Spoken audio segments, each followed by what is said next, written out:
Bismillahirrahmanirrahim. Assalamualaikum warahmatullahi wabarakatuh. Perkenalkan, nama saya Muhammad Arjun, mahasiswa program studi pendidikan matematika Universitas Muhammadiyah Profesor Dr. Hamka. Pada kesempatan kali ini, saya akan menjelaskan beberapa soal mengenai soal berpikir matematika tingkat tinggi. Video ini saya buat yaitu untuk memenuhi tugas akhir dari mata kuliah berpikir matematika tingkat tinggi 7B. Langsung saja untuk yang pertama, di sini saya memiliki soal di mana soal ini memiliki tipe kemampuan kognitif C6 yaitu menganalisis dan menyimpulkan. Soalnya yaitu dalam suatu bioskop di Mall Gemilang terdapat 8 baris kursi. Pada baris pertama terdapat 11 kursi, baris kedua 16 kursi, baris ketiga 13 kursi, baris keempat 18 kursi, dan seterusnya mengikuti pola yang sama. Pada hari Senin, bioskop di Mall Gemilang terisi penonton sebanyak 1/4 dari kapasitas seluruh kursi. Jika harga tiket bioskop per orang yaitu Rp45.000, maka tentukan pendapatan bioskop pada hari itu.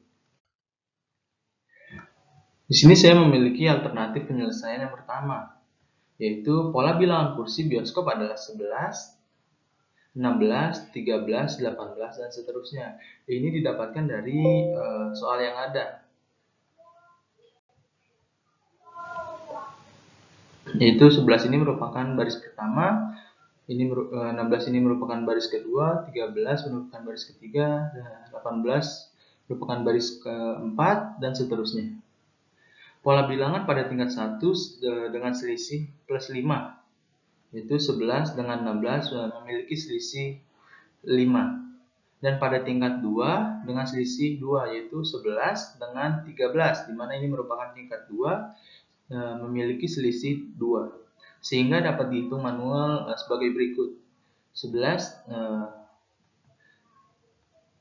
dengan 16 ini merupakan tingkat pertama, yaitu dengan selisih 5, kemudian 16 dengan 13 ya, merupakan selisih pertama dengan selisih 5, kemudian 13 dengan 18 ini merupakan tingkat pertama dengan selisih 5, dan seterusnya. Kemudian untuk tingkat keduanya itu dari 11, tingkat kedua yaitu lompat 2 angka, itu 2, di mana 11 dengan 13 ini merupakan tingkat kedua yaitu dengan selisih 2.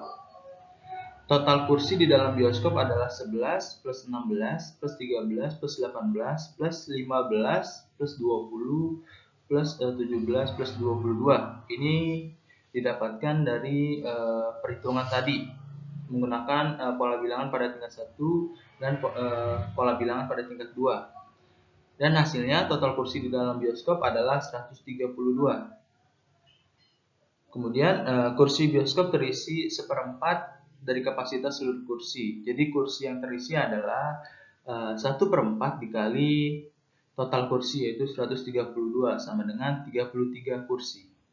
Maka dari itu pendapatan bioskop sama dengan kursi yang terisi dikalikan dengan harga tiket bioskop. Di mana kursi yang terisi adalah 33 dan dikalikan dengan harga tiket bioskop yaitu Rp45.000 sama dengan Rp1.485.000.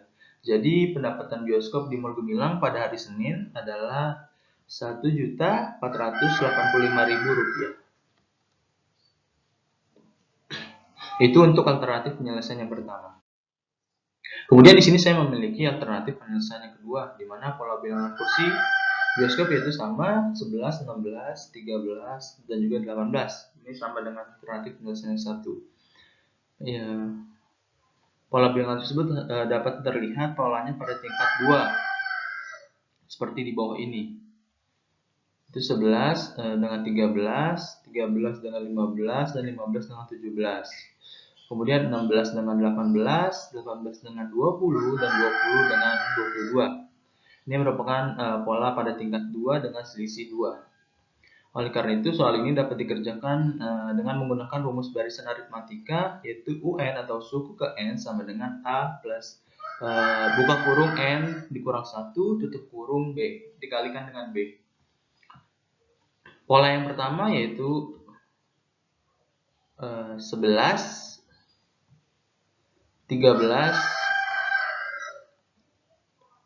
di mana A sama dengan 11 dan B sama dengan 2. B merupakan selisih dari 11 dan 13.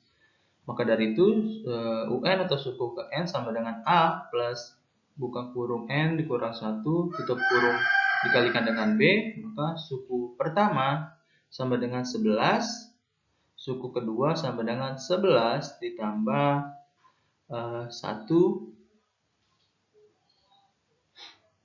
dikalikan dengan 2.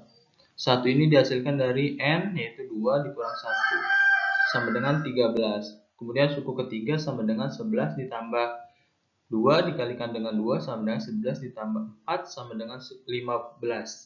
Kemudian suku keempat sama dengan 11 ditambah dengan 3 yang dikalikan dengan 2 sama dengan 11 ditambah dengan 6 sama dengan 17. Dijumlahkan dengan menggunakan rumus deret aritmatika dengan rumus Sn sama dengan N per 2 buka kurung A plus suku ke N tutup kurung sama dengan S 4 sama dengan 4 per 2 N-nya sama dengan merupakan 4 per 2 dia buka kurung 11 ditambah 17. 11 ini merupakan A dan 17 ini merupakan suku ke N. Maka menghasilkan hasilnya yaitu 56. Kemudian untuk pola yang kedua yaitu 16, 18 dan seterusnya. Di mana A-nya sama dengan 16 dan B-nya sama dengan 2. B ini merupakan selisih antara 16 dan 18. Oleh karena itu, suku ke N sama dengan A plus buka kurung N dikurang 1 tutup kurung dikalikan B. Maka suku pertama atau U1 sama dengan 16. Kemudian suku kedua sama dengan 16 yaitu A ditambah N 2 dikurang 1 sama dengan 1 dikalikan dengan B yaitu 2 sama dengan 16 ditambah 1 kali 2 sama dengan 2. Maka dari itu 16 ditambah 2 sama dengan 18. Kemudian U3 atau suku ketiga sama dengan 16 ditambah 2 dikali 2 sama dengan 4. Kemudian ditambah 6. Kemudian 16 ditambah 4 sama dengan 20. Kemudian suku keempat sama dengan 16 ditambah 3 dikali 2 yaitu sama dengan 6. Oleh karena itu 16 ditambah 6 sama dengan 22. Dijumlahkan dengan menggunakan rumus deret aritmatika yaitu Sn sama dengan N per A buka kurung A plus suku ke N atau UN tutup kurung sama dengan S4 sama dengan N per 2 N per A yaitu 4 per 2. Kemudian A-nya sama dengan 16 ditambah suku ke N yaitu 22 sama dengan menghasilkan hasilnya yaitu 76. Total kursi di bioskop sama dengan pola 1 ditambah dengan pola kedua yaitu 56 ditambah 76 sama dengan 132. Kursi bioskop terisi sebanyak 1/4 dari kapasitas seluruh kursi. Jadi kursi yang terisi adalah 1/4 dikali 132 sama dengan 33 kursi. Pendapatan bioskop sama dengan kursi yang terisi dikalikan harga tiket bioskop, di mana kursi yang terisi sebanyak 33 kursi dikalikan harga tiket bioskop yaitu Rp45.000, sehingga bisa dihasilkan atau bisa dilihat pendapatan bioskop di Mall Gemilang pada hari Senin adalah Rp1.485.000. Kemudian di sini saya memiliki soal tipe kemampuan kognitif C5 atau menerapkan, di mana soalnya yaitu menentukan ukuran rumah yang ideal memang susah-susah gampang. Pada dasarnya ukuran sebuah rumah harus disesuaikan dengan jumlah orang yang nanti akan tinggal di dalamnya. Berdasarkan berbagai pertimbangan tertentu seperti ruang gerak, furniture, dan lain sebagainya, maka ukuran minimal masing-masing ruangan yang ideal bagi keluarga tersebut adalah sebagai berikut.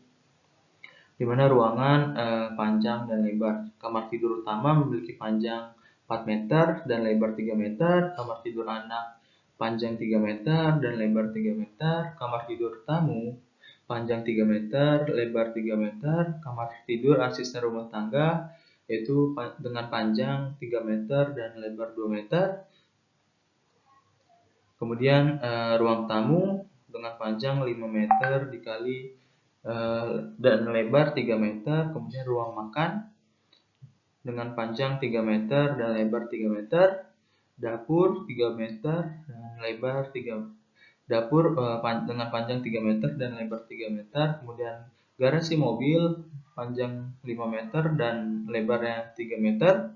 Kemudian kamar mandi dengan panjang 2,5 meter dan lebarnya yaitu 1,5 meter. Dan yang terakhir yaitu gudang dengan panjang 3 meter dan lebar 2 meter. Meski tidak harus sama persis karena berkaitan dengan kondisi lahan yang dimiliki, contoh di atas setidaknya bisa menjadi gambaran bagi Anda saat merencanakan atau memutuskan untuk membangun rumah dengan ukuran ideal yang bisa dihuni oleh 2 hingga 5 orang. Setujukah Anda dengan pernyataan berikut? Yaitu cukup dengan lahan 10 meter persegi, Anda akan mendapatkan sebuah ruang tamu yang ideal.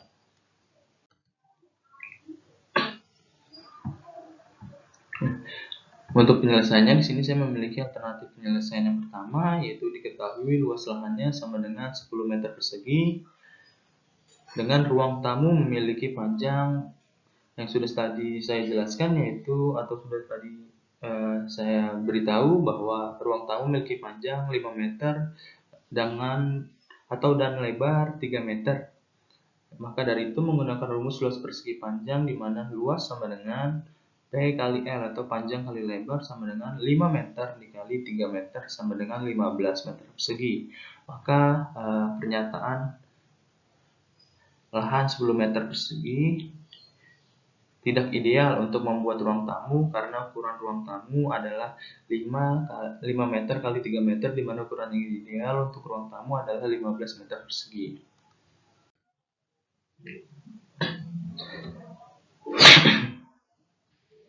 Kemudian di sini saya memiliki alternatif penyelesaian yang kedua, di mana diketahui yaitu luas lahan sama dengan 10 meter persegi, kemudian ruang tamu memiliki panjang 5 meter dan lebar 3 meter.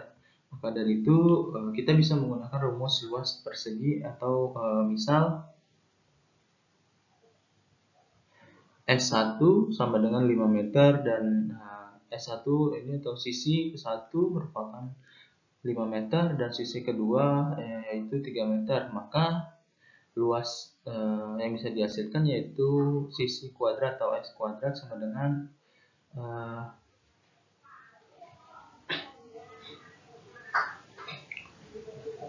S1 sisi ke-1 dikalikan dengan sisi kedua sama dengan 5 meter, itu merupakan sisi pertama atau S1 dikalikan dengan 3 meter, yang ini merupakan S2 atau sisi kedua, sama dengan menghasilkan 15 meter persegi. Maka lahan 10 meter persegi tidak ideal untuk membuat ruang tamu karena ukuran ruang tamu adalah 5 meter dikali 3 meter, di mana ukuran yang ideal untuk ruang tamu adalah 15 meter persegi. Cukup sekian terkait penjelasan soal yang sudah saya jelaskan. Kurang lebihnya mohon maaf. Semoga apa yang saya sampaikan dapat bermanfaat untuk kalian yang menonton. Sekali lagi terima kasih banyak telah menyaksikan video ini. Kurang lebihnya mohon maaf. Wassalamualaikum warahmatullahi wabarakatuh.